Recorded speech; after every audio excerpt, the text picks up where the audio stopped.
All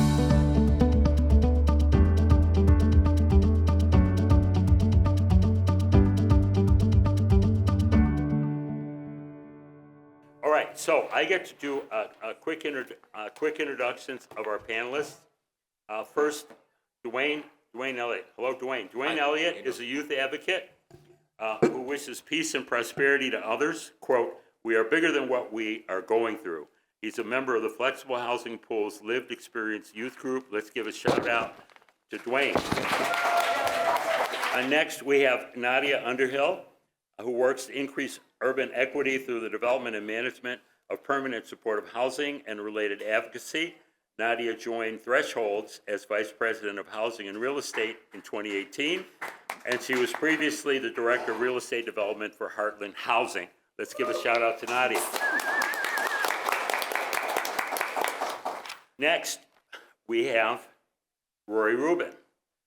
Rory is the founder and CEO of SI Container Builds, who has as its mission to create and lead a business focused on solving a problem in the sustainable building world. We will hear more from Rory. Let's have a shout out for Rory. Next, all the way from California, we have Sally Hindman, who has been engaged in interfaith work to create justice with and for homeless populations and unsheltered persons in the Bay Area for the last 34 years. Sally, thank you so much for coming all the way from California.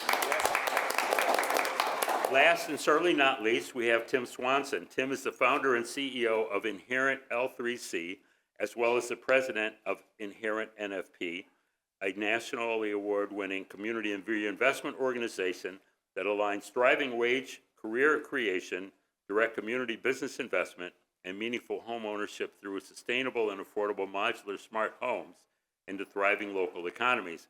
And Tim, you provided us with that home that's out front, right? That's right. So a really big shout out to Tim. Terrific. Now, this panel has 4 topics, and it's my job as moderator to make sure that we get to each of the 4 topics. So the first topic, Nadia, I'm going to call on you to start, but I want each of our panelists to address them. The first topic is, it's not just building and designing physical structures, but building and creating community. Can you tell us about your experience there? And you can also tell us a little bit about your organization.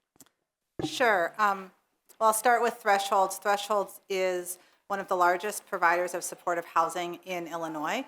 We have a whole spectrum of different types of affordable housing, largely for people with serious mental illness, and also many of them working with various homeless states of homelessness as well. That is within the context of being a large behavioral health outreach provider as well to the populations of people with serious mental illness and substance use disorders. So it's really exciting because we have a lot of different kind of communities and residential pieces, and that's why tiny homes is exciting. Like other people have said, it's another tool on a spectrum for finding the right people at the right place. So I think when you think purely about design, to create community, you need to we think about talking to the residents, talking to potential members, doing that kind of charrette process to understand needs. I think we're going to talk about that more later. But also looking at varieties of types of spaces, and many of the illustrations that we saw earlier and in some of the samples outside, there's both private space and community space. There's more intimate spaces and community buildings, and I think all of those are really important to think about as you're trying to create a space that engenders both small-scale and large-scale kinds of interactions. Terrific. Other comments on the human component, the wraparound services, the component here beyond the physical structure? I'm Sally Hindman. It's great to see everyone. What a pleasure. And you heard about our organization from Inti Gonzalez, who spoke this morning. So I'm not going to say too much more, except that we're in the process of building 4 tiny house villages in the Bay Area right now. And we built the first youth tiny house village in the United States. And now are building, we built Oakland's first legal tiny house village. And now we're building Richmond, California's first legal tiny house village. So we've been really focusing on building community with unhoused folks. And we particularly think that, for example, people living in encampments are people who have been just so deeply marginalized and, are looked upon as truly the other. And if all of us, as somebody who's a longtime Quaker, if all of us have the idea that we want to love our neighbors as ourselves, then folks living in encampments are our neighbors too. And so we really want to create community that's going to bring everybody together and bring everybody in and include everybody. So I myself am just particularly excited about the way that encampments can become tiny house villages and all the wonderful ways that they can be integrated into the community. Hi, everybody. I'm Rory Rubin, and I'm the founder and CEO of SI Container Builds. And yes, shipping containers are legal. So that's the first thing that I'll say to everybody. They've actually been legal since 2018 in the International Code Council. And so a lot of people don't realize that. They also don't realize that we're not a rusty old box because we have to build a building code.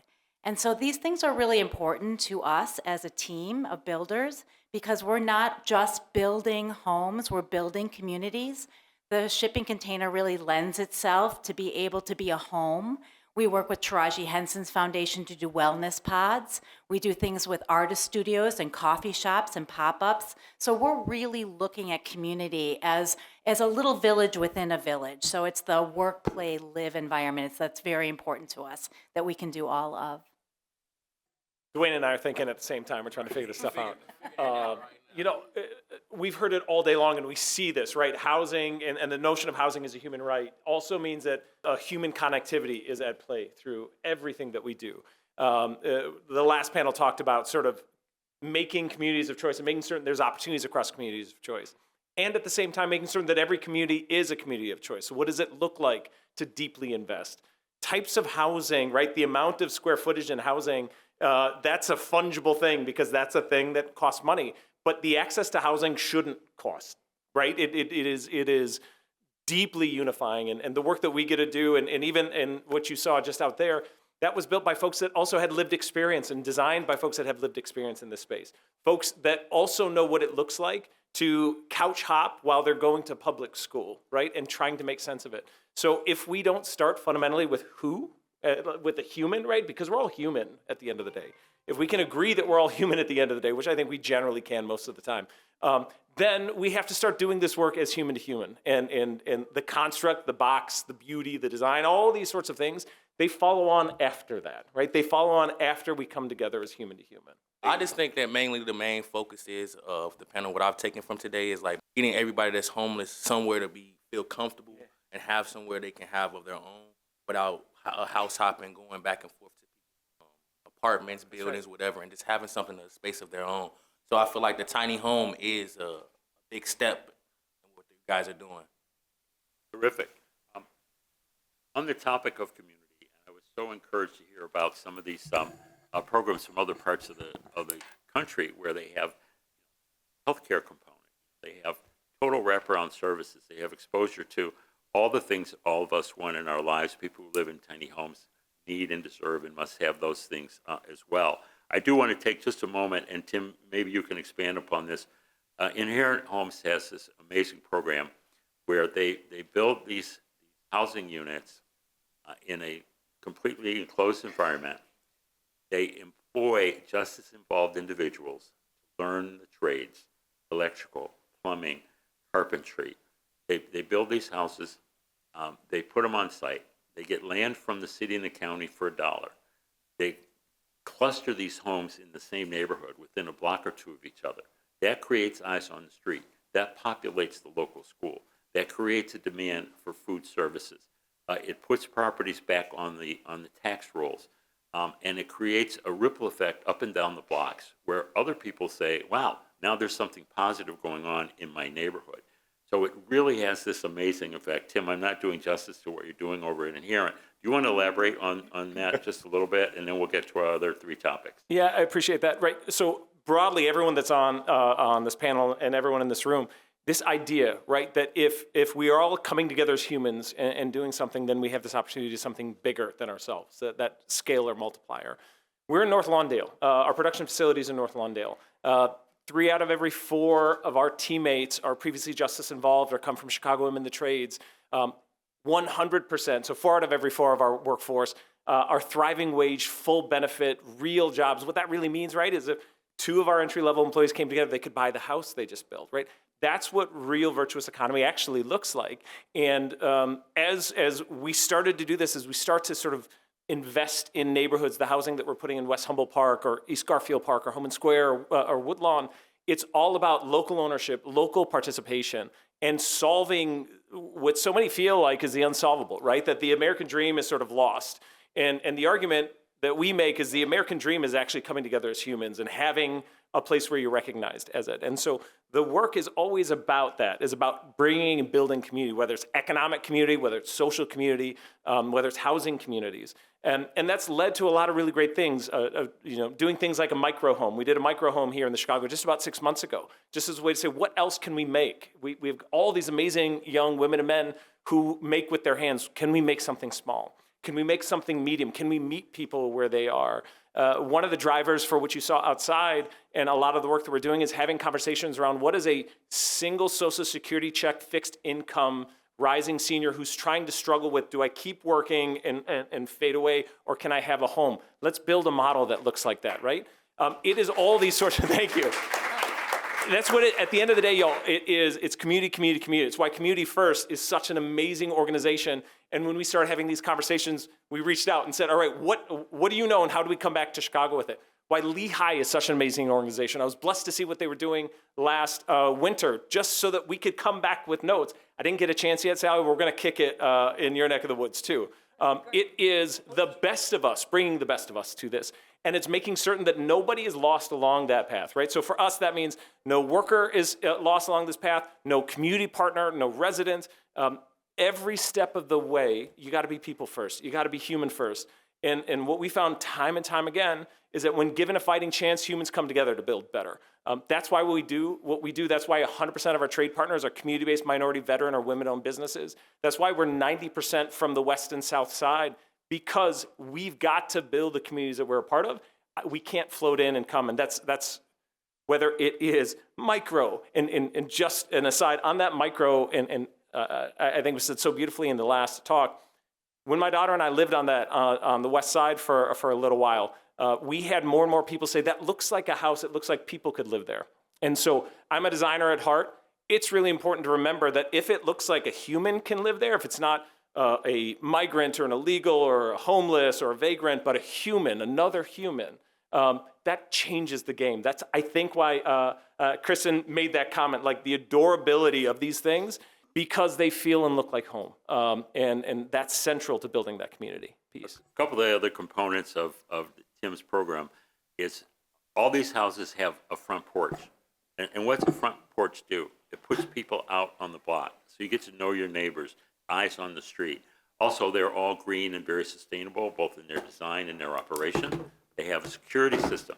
They are able to do longitudinal studies on the energy usage. They also help the people with the mortgage financing to be able to get the mortgages to be able to afford to live there. So it's really a terrific program. I encourage you to go on the website for Inherent Homes.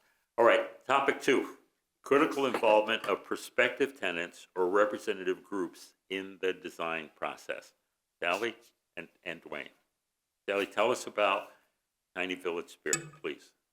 Well, the experience that we've had, and in Oakland specifically, Oakland ended up, the way that they approached the shelter crisis was to create what they called, and are calling still in some cases, tough shed villages. And they didn't involve, I'm giving you the sort of counter to what I believe is the right way to do things. They didn't try to get the involvement of the people being served in any way in what they were doing, and they just created these extremely sterile, cold, tough shed villages, these sort of white, completely bland, colorless, whatever, villages, and then they told people, you're gonna live here, you know, and they ended up just having horrible problems with these. People hated them. They felt like that in a million years that wasn't someplace they wanted to live. Raise your hand if you've seen a place like that or had an experience with some kind of a project like that. Yeah, and so they've had lawsuits, people just complaining like crazy, just awful. And so they ended up rebranding that and calling them community cabins. And so they tried to get everybody to like that idea, continuing to have no input whatsoever into the design and the process and the ownership of that. And so the approach that our organization takes to building tiny house villages is the deep involvement and leadership from the very get-go and the initiative of unhoused people in designing, creating, planning every step of the way of what's the housing that they're going to live in, that people are going to live in. And so with our Oakland Village, we had youth, as Inti was telling you this morning, we had youth from the youth shelter that were sleeping on the floor of the Lutheran church, and they were incredibly unhappy with the situation that they faced. And they were like, we are young people, and we want to live in our own space. We want independent houses, and we want this. And so we ended up having them first build a tiny house, design a tiny house, and then they went through the whole process of creating the village. They were on 14 different working groups. They ran the murals working group. They ran the transportation working group and planning the bikes that were going to be at the village. They planned the kitchen and the meals and the way they wanted, and they were involved in the whole program planning. And so it's not just, how the village is going to be and the design of the village itself. It's continuing through the operating phase of the village once people move in to have residents deeply involved in the decision making, so that there's a leader team, and the leader team gets trainings on leadership. And I mean, you had Inti Gonzalez here speaking in front of 400 people at age 23 this morning. Leadership of people and learning to be powerful. And then continuing that, having weekly resident meetings where people really are engaged in the decision-making around, how their community is going to function. So we are just all about that. And all the projects that we're involved with, that's how we approach things. And so we have a number of different ways that we make sure to include those voices. And I'm just absolutely, nothing about us without us. That's what it needs to be. It's got to make a huge difference in terms of people having a sense of ownership, a sense of belonging, a sense of caring, a sense of involvement, getting to know their neighbors, having input and true collaboration in the way these and real out. Personal transformation, a real experience of empowerment and transformation. Mm-hmm. Terrific. Wayne? To piggyback off what she said, a transformation, like mainly the program I'm in, FHP, like with the clients that we deal with, like mainly they try to tell these clients to worry about their mental health and knowing that it's going to be okay, it's going to find you something better, and keep on pushing through what you're going through. On the topic, I'm not sure how many of you saw the Tribune op-ed piece, I think it was yesterday or the day before, where Mayor Johnson described the situation where he lost his brother named Leon because he felt his brother really was unable to get the mental health services that he needed.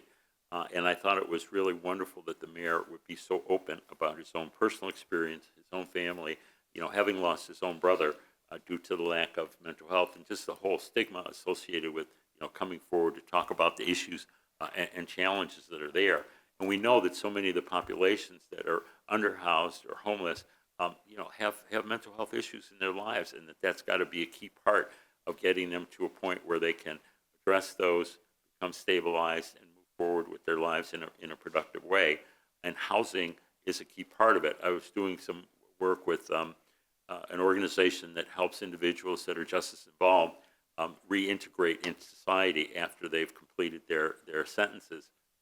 Housing is the number one key to them. They're achieving stability in their lives to then be able to get a GED or to get job training or to reconnect with family or to address whatever issues there were that led to the path that they were on before. Housing is like a fundamental starting point for people to be able to re-engage and become productive citizens and become happy and fulfilled individually and personally. Nadia? Yeah, I just wanted to piggyback on that because Thresholds does so much work with folks with serious mental illness, and we have been investing in housing and creating it for at least 30 years. That's probably an undercount. And that's how we have this spectrum of different types of housing and different types of communities, in all honesty. We have group homes, people are living together. Some of them have lots of staff, some of them have less staff. We have apartment buildings, and thinking about resident design and resident ownership, I thought of we recently celebrated the 10th anniversary of a building called Buffett Place, which is in Lakeview. High-tech, sort of a typical affordable housing, but it's a permanent supportive housing building with our clinical outreach team supporting the residents there. And what was so striking at our 10th anniversary is the building, which was beautifully designed and beautifully constructed 10 years ago, is still in great shape. And that's in some respect due to our facilities team, but it's also because residents were involved in design there, and residents were involved in thinking about what amenities made sense, and have continued. A lot of them, I think we have 30% of the building moved in 10 years ago, so which is a great success rate in PSH. And so there is that ownership when you can really understand who you're serving, which was my other point, is that as a permanent supportive housing provider, again, we are trying to tailor the services and the operating model to the folks that we're housing.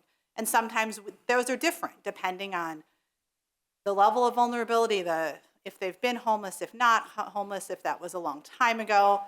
Also, you have to manage all of your expectations and requirements of your funding sources. But it does look different. But the idea is that this typology gives you some space that rehabbing an SRO doesn't, to figure out what those community spaces are, and hopefully to create really beautiful longevity spaces and community structures. Nadia, thank you. Thank you so much. Rory, you're on deck here. So topic 3, if you could tell us about your experience in Evanston, but the topic here is framing the definition and kind of the function of tiny home. And, why aren't they just sort of called homes, right? Oh my gosh, we talked about that just recently. Why are they not called homes? They are homes. I mean, really, what we're building is anything that anybody would want to live in. And when I started the business 5 years ago, I made a commitment to say that I was not going to build anything that I myself would not want to live in. I mean, that's period, end of story. This is a home. And so, it's not a tough shed. It's not something that's going to fall down in a few years. This is a home for people. We're human beings. There's a housing level of integrity here. And so we had a big win with a small home, 2 of them actually in Evanston. We were able to place 2 of our tiny homes there just recently. And the cool thing is that it was a weird lot. It was 16 by 125.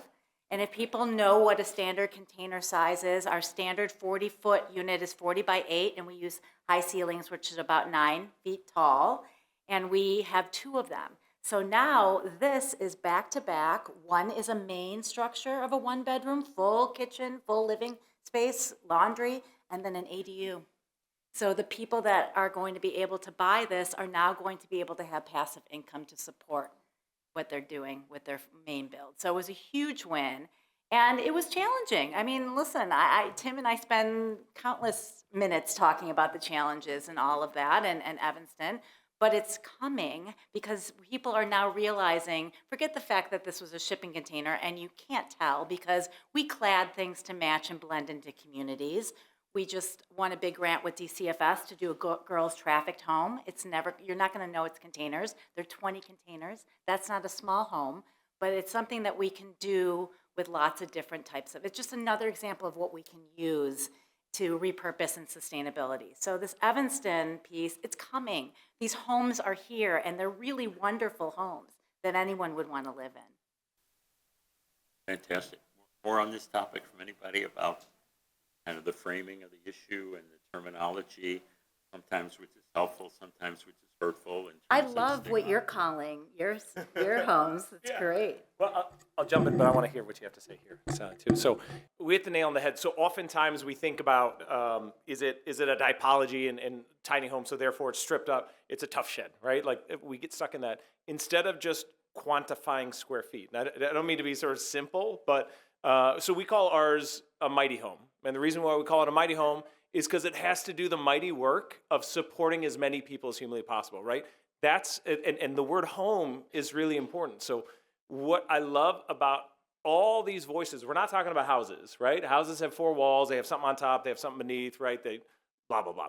Home is the sort of the metaphysical space that happens when you feel safe, when you feel loved, when you feel supported, when you feel human. And so for us, that's why it's a mighty home, not a tiny house.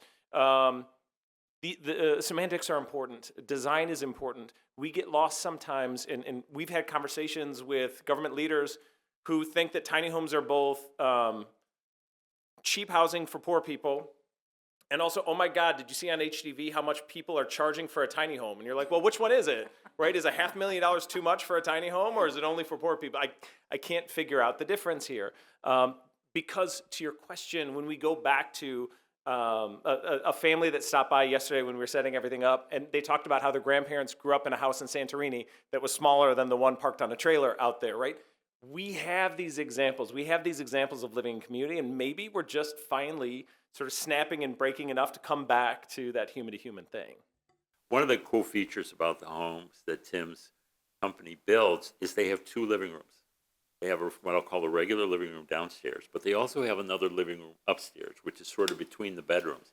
And what that does is it creates the opportunity, forgive the phrase, Muffy and Biff have to do their homework, right? While Grandma and Grandpa are downstairs making the meal, okay? It just creates a whole nother sense of space and a sense of place, which just shows that even in a comparatively small, how many square feet are those ones that I'm talking about, Tim, are those?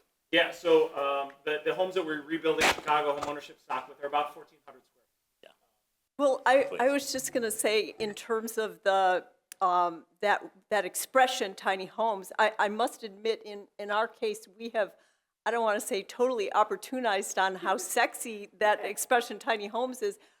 When we were doing our Oakland village, the community got so excited about our project. We worked all through COVID, and we had 4,000 volunteers, including 45 interfaith congregations, 15 different schools, 23 different community agencies, and 28 different businesses. I mean, it was like when the Oakland A's approached me to ask if they could give us a grant, they were like, we know we're late in coming to the table, but we just really want to be part of this. And that's how it had gotten. And I really do believe it was because of how cool it seemed to be creating a tiny house village.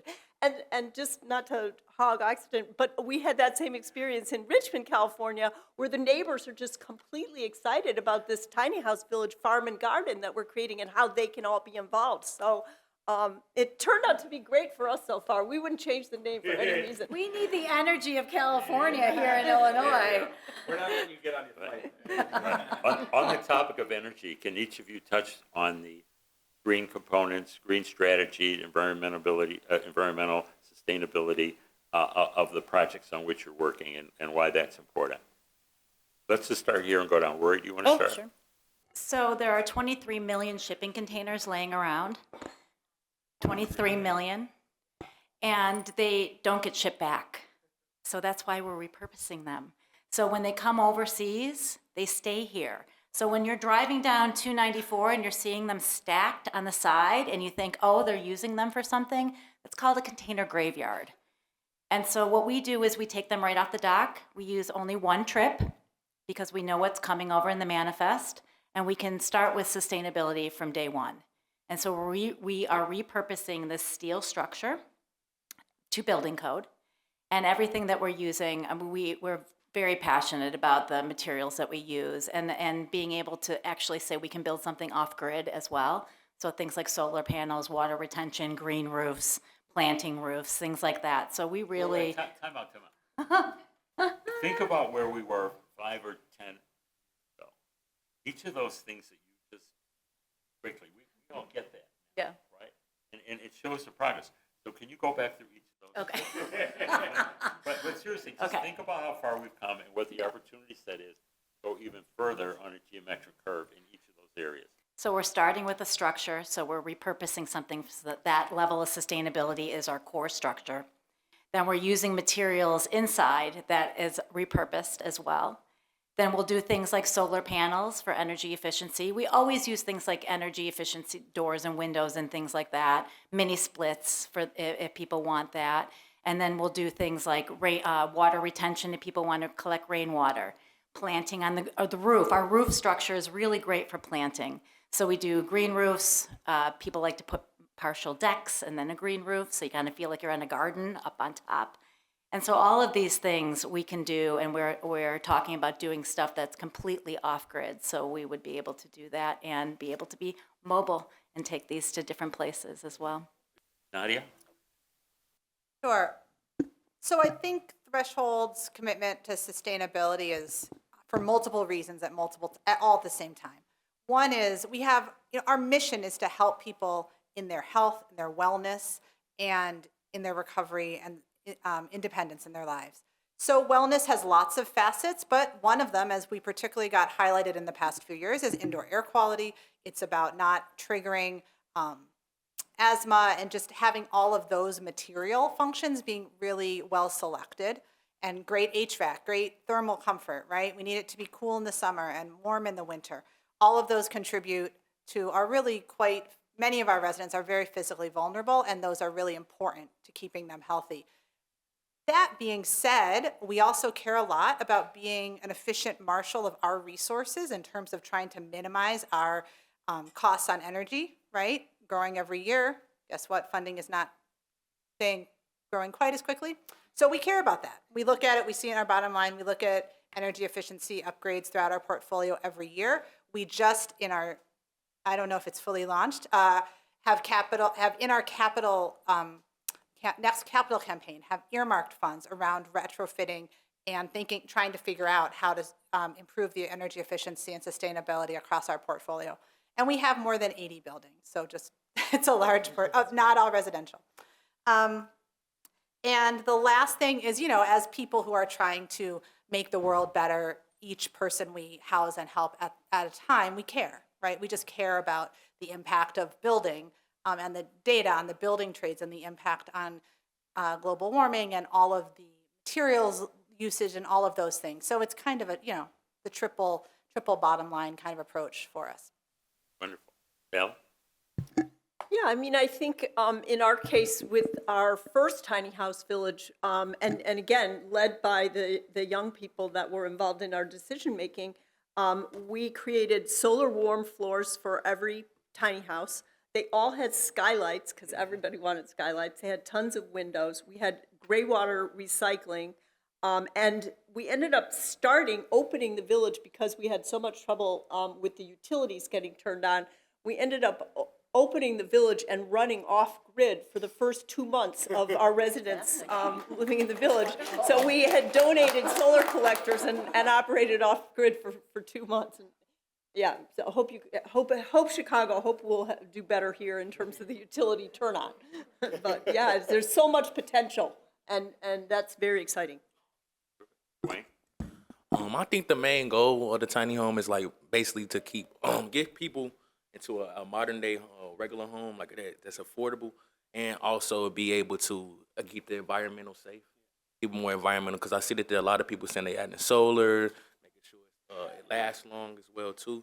So I just mainly think that tiny home is the best fit for a lot of people out here right now. So it's we need to get the ball running ASAP. That's good. Yeah, I love this, right? Because sustainability for us, we got one blue marble, right, that we're all working on, and sometimes we piss off that blue marble, and it reminds us. So if we're making anything, if we're creating anything, if we're adding new housing, then it should be for the way we need to live together on this planet, right? So we talk about that, the thing that you see out front, it doesn't have this little side part because it's hip and cool, but that's the square footage I need for that house, so that house doesn't require ComEd to plug me in, right? Because what happens, the sun produces a bunch of great energy. It's pretty talented at doing that. So if a home can be powered off the sun, well, all right, now we're talking about more liquidity for a family, for an organization who's trying to manage operational costs that maybe go faster than funding inflation. Who knows? Tools like that are really important. For us, it also means that everyone that we work with is deeply committed to creating thriving economies, because wherever you are, however you are, if the local economy can thrive, if you have thriving wage opportunities and paths, now we've got an economic sustainability that can go far beyond just the home that we build. And what I love, and we talk about villages, we talk about communities, we talk about it because that's how we roll. We're humans. We're human-to-human connections are really important. So when we talk about villages, it's getting back to that fabric of shared opportunity, shared resource, and collective strength. And so whether it is a group of smaller square footaged regular homes, Graham, right? Or rebuilding neighborhood fabrics for blocks that have missing teeth, and sometimes it's not missing teeth, it's one tooth left, right? We work in neighborhoods, we're getting deeds from the city of Chicago that are 57, 58 years old, owned by the city as vacant land, right? So by reinvesting in neighborhoods, by seeing each other as human, it is the economic sustainability that has to happen so neighborhoods can thrive on their own, individuals can. It's the viability and the vitality of having a home that doesn't require the infrastructure that we're so used to putting in while still being of the time, right? And then it's the justice sustainability of, for too long, Chicago has done a really good job and historically exporting our talent on redlining and limiting and isolating.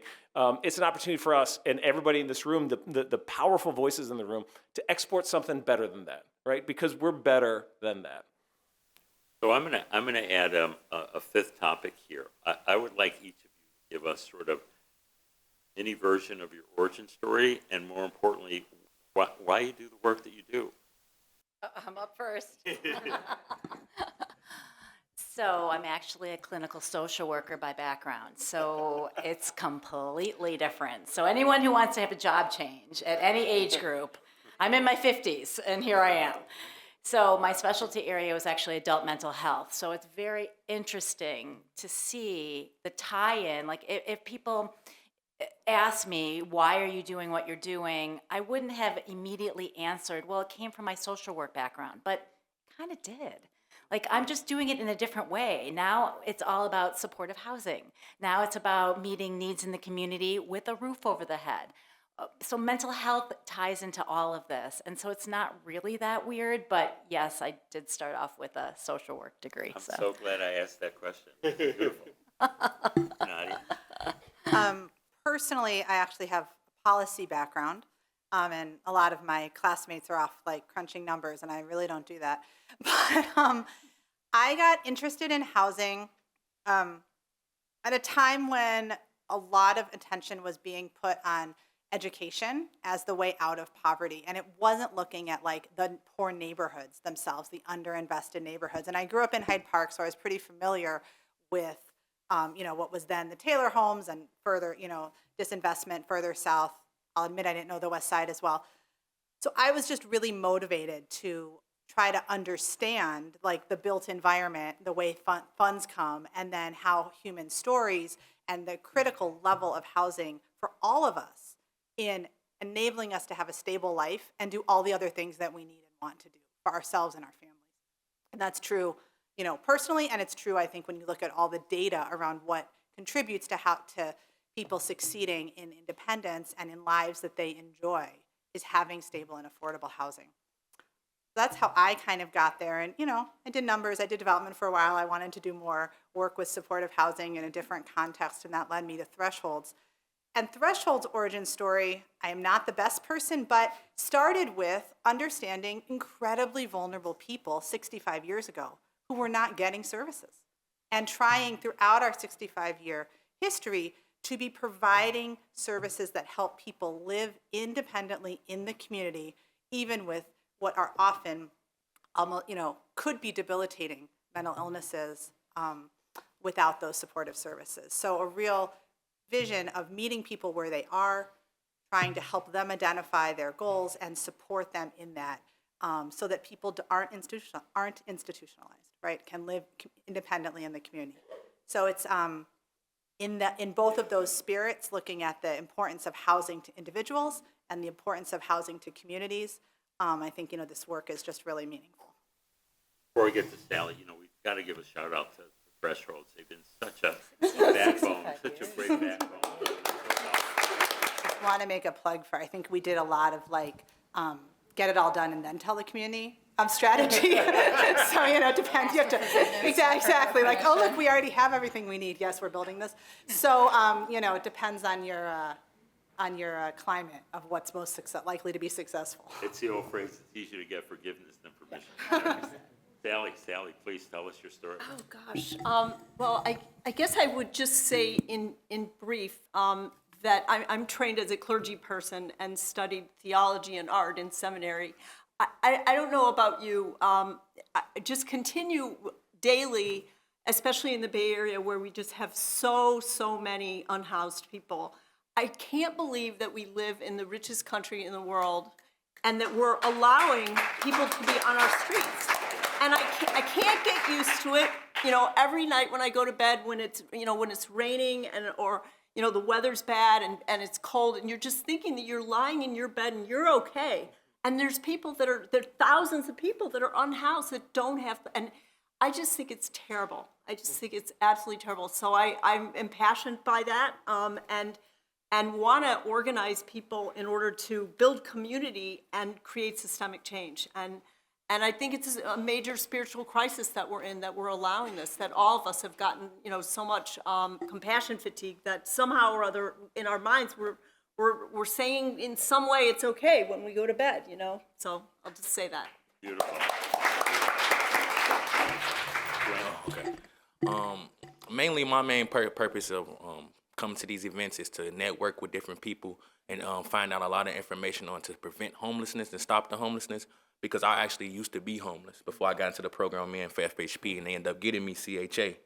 So mainly, I come to these to these events to network and spread the word. So mainly from this, I'm gonna be spreading the word that these tiny homes are coming. They're coming. So you just gotta keep on waiting and keep on pushing. So that's mainly it. Tim, you've been all over the world in your career, and you're lending your extreme talents here in Chicago. Yeah. What's your origin story in that of your two organizations? I'm blessed to come from a mixed migrant family household who didn't own homes, who were missionaries with big families and no dollars, who got offering plates full of eggs and cheese because that's what people were able to give. And to experience that both in sort of deep rural communities and deep urban communities was just really powerful, right? I believe that this idea that we've been given tools, talents, and abilities that we should use. We live in, as you said, Sal, in the richest country in the world at the richest time that this planet has ever had, and we have more separation than we've ever had historically. Maybe the best way for me to frame it, whether living and working here in the U.S. or in the Middle East or in India or China, somebody called me this disparagingly. They were kind of throwing shade at me, and I just want to sort of frame this conversation. I was called some weird faith-based free market socialist hippie. And y'all, first of all, they had no idea what they were talking about. So I asked them to define it, and they said, well, you believe that a private business can support public good, provide opportunities to folks without screwing people over. And I decided, I don't have it yet, but I'm going to get some weird faith-based free market socialist hippie shirt, because if that's the definition of what we're up to, right? If we can do good and do well, let's go. Wonderful. All right, great. I promised Q&A. It's time for questions and answers. David, thank you so much for dutifully bringing the mic. We've got several over here in the middle. Thank you. Hi, my name's Gabe. I actually work with Sally. But Sally, I'm actually going to exclude you on this question. I'm sorry. The beauty of the work that we do is that it's in Oakland, where it's 60 degrees and sunny every single day of the year. I think we know where this question is going.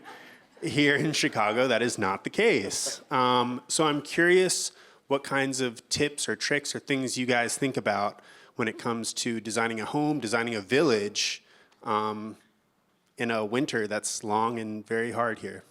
So for starters, I want to mention there's Kim, who's running Project Orange, where they have these tents that they can get for $200, and they're sort of self-insulating. They take the body heat of the person that's in the tent, which then can raise the temperature through most of the cold climes in the city with the proper foundation, et cetera. So there's some good technology available to help us with our cold times here in Chicago. I wanted to give a shout out to the Project Orange, because that's another form of trying to help a part of the solution. But Nadia, you were going to go. Yeah, I think we have to actually really be concerned about summer heat as well as winter cold. We have the history of the, I think, 91 heat wave. People died. Every summer when we get into a heat index, thresholds has like an extra level of identifying vulnerable people, being sure that we're reaching out, because it's really unsafe to be in really hot apartments. But in terms of designing tiny homes, that's one of the advantages over a rehab, right? You can have tight construction, insulation, daylight, but just really a solid building that can be heated and cooled pretty efficiently. So people will often say, oh my gosh, it's a container, it's gonna be freezing cold or burning hot, it's steel. But I take you back to the fact that we're building a home, right?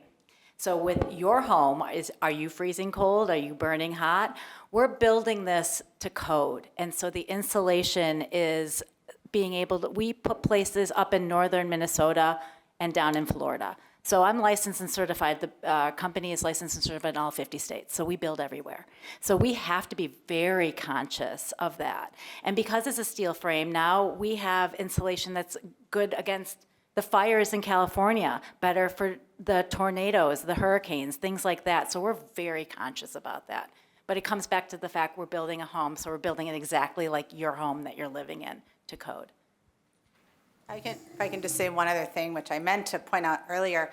This is where the other piece of this, though, in terms of safety and sustainability, is around your site design and is around knowing that you've got snow removal, right? That is a real thing. You got to be careful about ice. Like all of these things talk about the infrastructure of operations. We'd be remiss if we didn't say the last panel had really good points. That we're getting there on the capital piece, and I'm not sure we're nearly as advanced on the long-term operations. And those are part of it, right? It's, oh my gosh, someone's air conditioning went out. That only happens when it's 99 degrees. And so you have to have your portable generator. You have to have that infrastructure ready to support thermal comfort in all seasons. More questions? Sorry, you had a question? Yes. So if you think of the residential single-family home model, a lot of times you have a 30-year mortgage. I guess my question is twofold. One, with a container unit or like the unit that's on the side straight over there 30 years from now, is that external structure going to be as sound as a traditional home? And then the second part of that is, if you were to add a lot of the off-the-grid green components, would those things really be up and running over the years, or do you have to reinvest a lot of money into it? Yeah, really important questions. The example that I'll give is what's parked out there, drove down Cicero, drove down Grand, drove down Roosevelt, and drove down Damon. So all I'm saying is the average site-built home doesn't have to drive down Cicero Avenue during rush hour traffic. We are really focused in everything we put into our homes, and I know Rory is the same, that for me, it's generational wealth creation through home ownership, whatever scale that is. So that means it has to last more than a generation.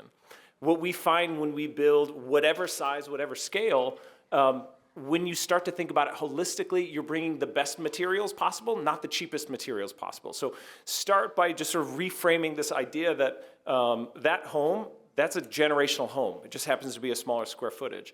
The systems that we're now talking about and putting in, they're actually wildly interesting because they work really well. We've gotten really good at designing mechanical systems that are incredibly reliable. And so a lot of it, a lot of these tools, we've gone through the sort of the deep valley of these systems not working into a place where whether it's 100 and humid outside like it is today, woohoo, or it's -20 outside, which we also get, right? That the systems can flex all the way across that.